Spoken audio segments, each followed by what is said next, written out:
To welcome Tony Axon Johnson, a well-known business leader in Sweden, and also the founder of the foundation that is co-hosting this event. Welcome. This is a very difficult room. I don't think it's really a biomimicry room, because I only see heads, and we need bodies in our lives also. I'd really like to take this opportunity to welcome you to an afternoon of serious business and wild ideas.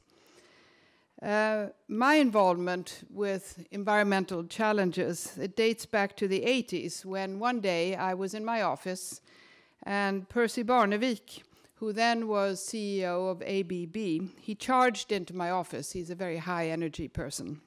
And he said, you have to participate in an initiative called the Business Council of Sustainable Development. And I said, why? And what's that? This was a long time ago. This was in the 80s. And he said, our task is to feed the business perspective into the Rio agenda. But who are we, I said. And he said, there are 40 executives from around the world, and we have this task. So we met the first time, and we were sitting around a room, 40 executives, huge companies. Ours was very, very small compared to them. Looking at each other, totally confused, totally uninformed, very used to taking big decisions. There were assistants along the walls around the room, but we had absolutely no idea what we were supposed to do. And this is actually only a little over 20 years ago, so very much has happened since then.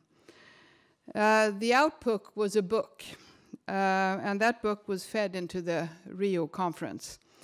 But before that, we had an incredible process, a process of business people learning what sustainable development and environmental issues were.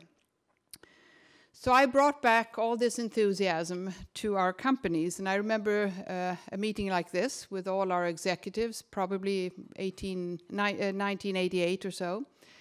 And I started talking very enthusiastically about environmental issues, and all I met were blank faces, not a reaction.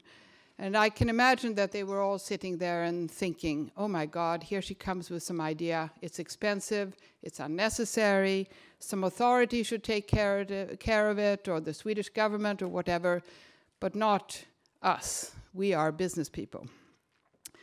So we had to work hard. We worked hard on going from sounds to things in our businesses and forming good companies. And then I had a birthday in 1993. And of course, in Sweden, for those of you who are not Swedish, you don't understand the tremendous importance of birthdays. But we formed this foundation, which now is co-hosting this afternoon. And its aim is to further and spread scientific research in sustainable development, especially within trade, retailing, wholesaling.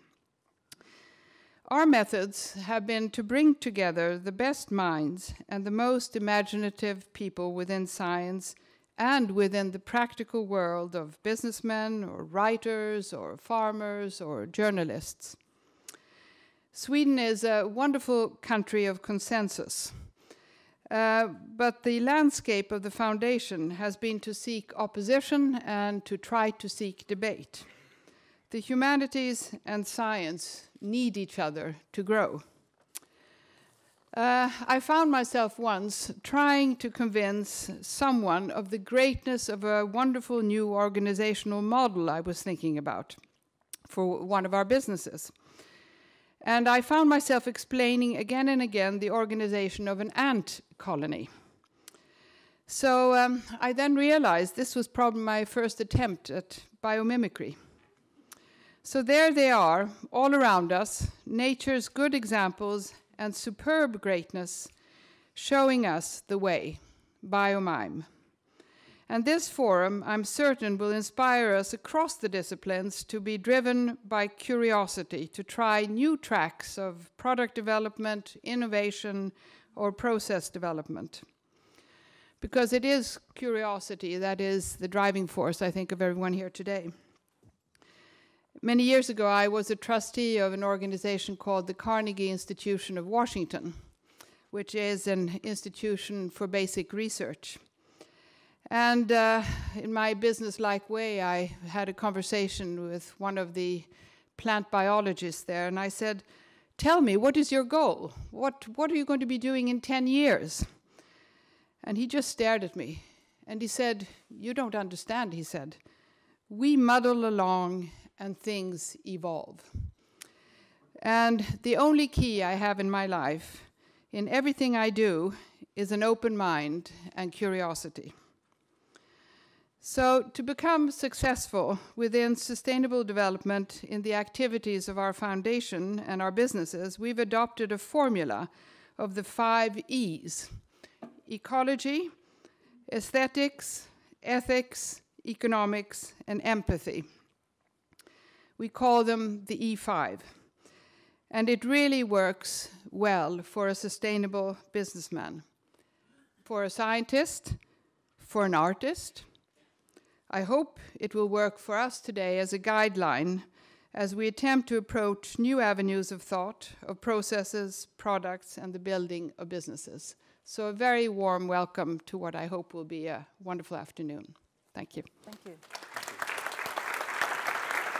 Varsågod och stanna, ska vi ställa några frågor.